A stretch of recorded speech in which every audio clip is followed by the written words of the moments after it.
ప్రభునందు ప్రియ దేవుని ప్రజలందరికీ ప్రభు పేరిట ప్రత్యేకముగా వందనాలు తెలియచేసుకొనుచున్నాను. ప్రియమైనటువంటి దేవుని బిడ్డలారా, ఇప్పుడు మనం ప్రారంభించే ఎపిసోడులు ఇశ్రాయేలీయులను గురించి యేసయ్య చెప్పిన ప్రవచనములు. ఇశ్రాయేలీయులను గురించి యేసయ్య చెప్పిన ప్రవచనాలు. ఈ ప్రవచనములు ప్రభునందు ప్రియ దేవుని బిడ్డలారా రెండవ రాకడకు కూడా ముడిపడి ఉంటాయి. ఈ విషయాన్ని మనం చాలా జాగ్రత్తగా గుర్తెరగాలి. ఇందులో మొట్టమొదటి ప్రవచనము, యెరూషలేము నగరము నాశనము చెందుట. యెరూషలేము నగరము నాశనము చెందుట. లూకా సువార్త 19వ అధ్యాయము 41వ వచనము నుండి 44వ వచనం వరకు ఈ విధముగా వ్రాయబడి ఉన్నది. ఆయన పట్టణమునకు సమీపించినప్పుడు దానిని చూచి దాని విషయమై ఏడ్చి, నీవును ఈ నీ దినమందైనను సమాధాన సంబంధమైన సంగతులను తెలుసుకొని ఎడల నీకెంతో మేలు. కానీ ఇప్పుడవి నీ కన్నులకు మరుగు చేయబడి ఉన్నవి. ప్రభువు నిన్ను దర్శించిన కాలము నీవు ఎరుగకుంటివి గనుక నీ శత్రువులు నీ చుట్టూ గట్టుకట్టి ముట్టడి వేసి అన్ని ప్రక్కలను నిన్ను అరికట్టి నీలోనున్న నీ పిల్లలతో కూడా నిన్ను నేల కలిపి నీలో రాతి మీద రాయి నిలిచి ఉండనియని దినములు వచ్చునని చెప్పెను.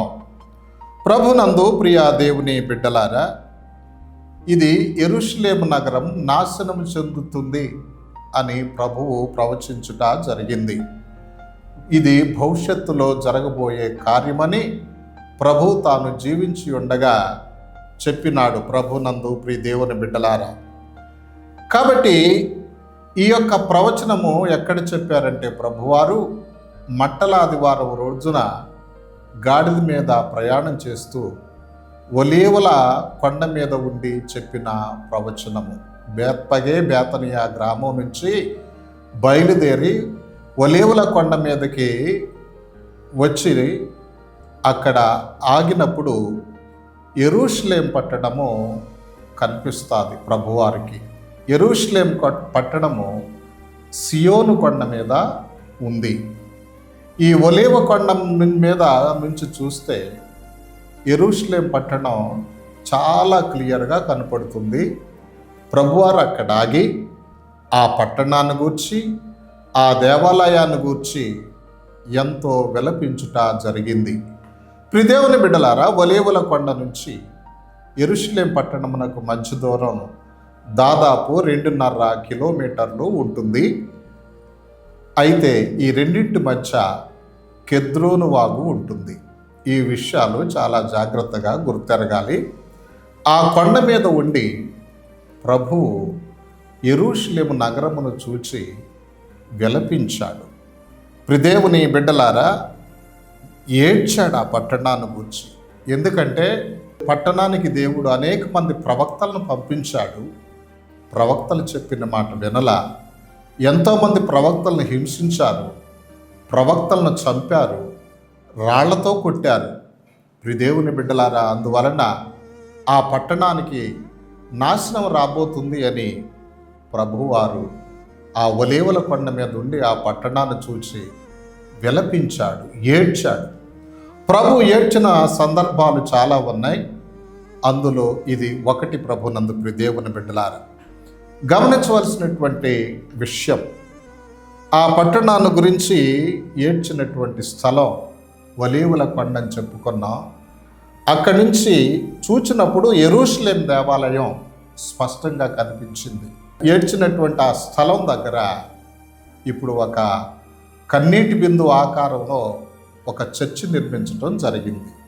ఆ చర్చి పేరు డోమినస్ ఫ్లెవిట్. నేను హోలీ ల్యాండ్ వెళ్ళినప్పుడు ఆ డోమినస్ ఫ్లెవిట్, ఆ కన్నీటు బిందు ఆకారంలో ఉన్నటువంటి ఆ దేవాలయంలో జరిగిన ఆరాధనలో పాల్గొని గంట సేపు దానిలో ప్రార్థన చేసుకోవటం జరిగింది. ప్రభునందు ప్రియ దేవుని బిడ్డలారా, చాలా బహుగా ఆ యెరూషలేం పట్టణాన్ని గూర్చి ప్రభువారు విలపించారు. ఇదే విధంగా ఈ పట్టణాన్ని గురించి సిలువ మోస్తున్నటువంటి సమయంలో కూడా ఆయన బాధ చెందుట, వేదన చెందుట జరిగింది. చూడండి, లూకాసు వార్త 23వ అధ్యాయం 27వ వచనం నుండి 31వ వచనం వరకు మనం చదివినట్లయితే, గొప్ప జనసమూహమును ఆయనను గూర్చి రొమ్ము కొట్టుకొనుచు దుఃఖించుచున్న చాలామంది స్త్రీలను ఆయనను వెంబడించిరి. యేసు వారి వైపు తిరిగి, యెరూషలేము కుమార్తెలారా, నా నిమిత్తము ఏడ్వకుడి, మీ నిమిత్తమును మీ పిల్లల నిమిత్తమును ఏడ్వుడి. ఇదిగో గొడ్రాండ్రును కనని గర్భములను పాలియని స్తనములను ధన్యములైనవని చెప్పు దినములు వచ్చుచున్నవి. అప్పుడు మా మీద పడుడని పర్వతములతోనూ మమ్ము కప్పుడని కొండలతోనూ జనులు చెప్పసాగుదురు. వారు పశ్చిమ్రానికే ఈలాగు చేసిన ఎడల ఎండిదానికేమి చేయుదురో అని చెప్పాను. ప్రభునందు ప్రియదేవుని బిడ్డలారా, ఈ వచ్చిన భాగాల్లో సిలువను మోస్తూ కూడా యెరూషలేముకు జరగబోయే నాశనాన్ని గురించి ఎంతో బహుగా విలపించారు. ఆ స్త్రీలు రొమ్ము బాధకు నేడుస్తున్నప్పుడు, అమ్మా, నిర్దోషినైన నాకు ఈ శ్రమలు వచ్చినాయి, దీనికే మీరు విలపిస్తున్నారు, కానీ దోషులైనటువంటి యెరూషలేము పురవాసులకి ఎన్నో శ్రమలు రానై ఉన్నాయి. అందువలన మీ నిమిత్తము మీ పిల్లల నిమిత్తం ఏడ్వండి అని సిలువను మోస్తూ ఆ యెరూషలేమును గురించి వ్యధ చెందుతూ వారిని ఓదార్చుట జరిగింది. ప్రభునందు ప్రియదేవుని బిడ్డలారా, సరిగ్గా యేసు ప్రభు చెప్పిన ఈ ప్రవచనం చెప్పిన 40 సంవత్సరాలకే ఈ ప్రవచనం నెరవేరుట జరిగింది.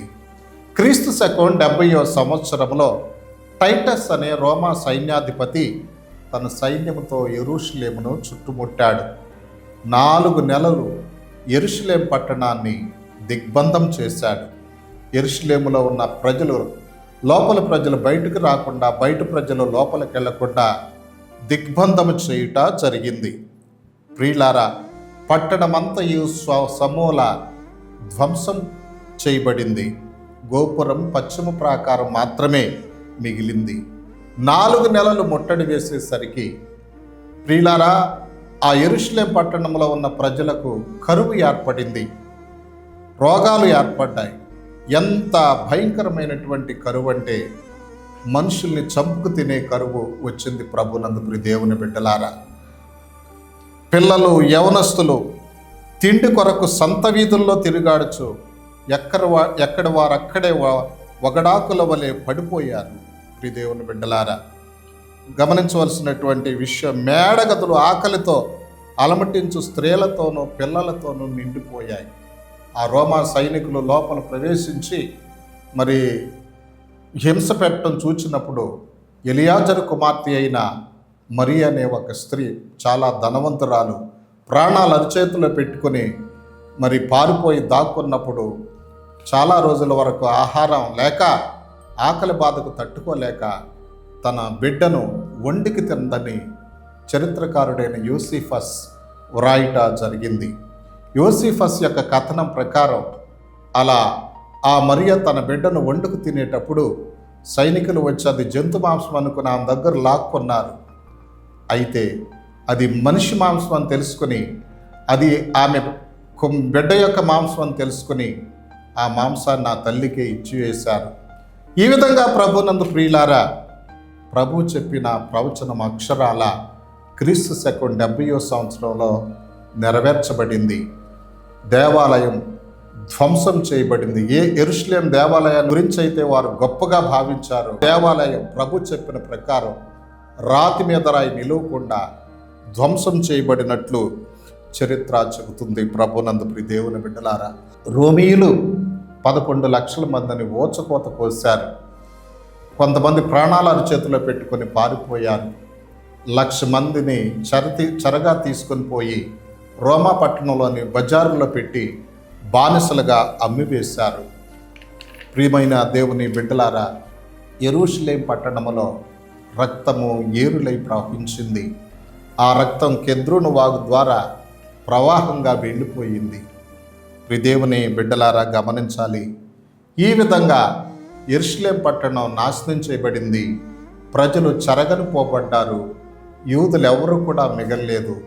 ఈ విధంగా యూదులు నానా దేశములకు చెదిరిపోవుటను అంజూరపు చెట్టు ఎండిపోవుటగా చెప్తారు. దేవుని బిడ్డలారా, అంజూరపు చెట్టు ఇశ్రాయేలీలకు లేదా యూదులకు సాదృశ్యం. ఈ విధంగా మరి యూదులు అనబడే ఇశ్రాయేలీలు ఈ యెరూషలేం పట్టణం నాశనం చెందినప్పుడు నానా దేశములకు చెదిరిపోయారు. ఇలా చెదిరిపోవుటను అంజూరపు చెట్టు ఎండిపోవుట అని చెప్తారు. ఈ విధంగా ఇశ్రాయేలీలను గూర్చి ప్రభు చెప్పిన ప్రవచనం చక్కగా నెరవేరింది. ఇది ఈ విధంగా నెరవేర్చబడిన ప్రవచనాలు ఇంకా ప్రభు రెండవ రాకడకు ఏ విధంగా సంబంధాలు కలిగి ఉన్నాయో రానున్న ఎపిసోడ్లో మనం స్పష్టంగా తెలుసుకుందాం.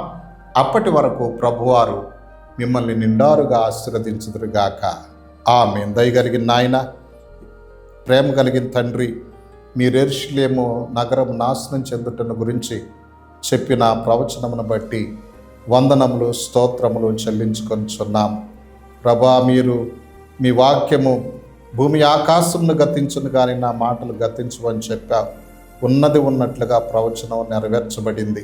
ప్రియా తండ్రి, మీ ప్రవచనాలు నమ్మి మేము కూడా రాకడకు సిద్ధపడే కృప దయచేయమని యేసు నామములో ప్రార్థించి వేడుకొనుచున్నాము పరమ తండ్రి. ఆమేన్.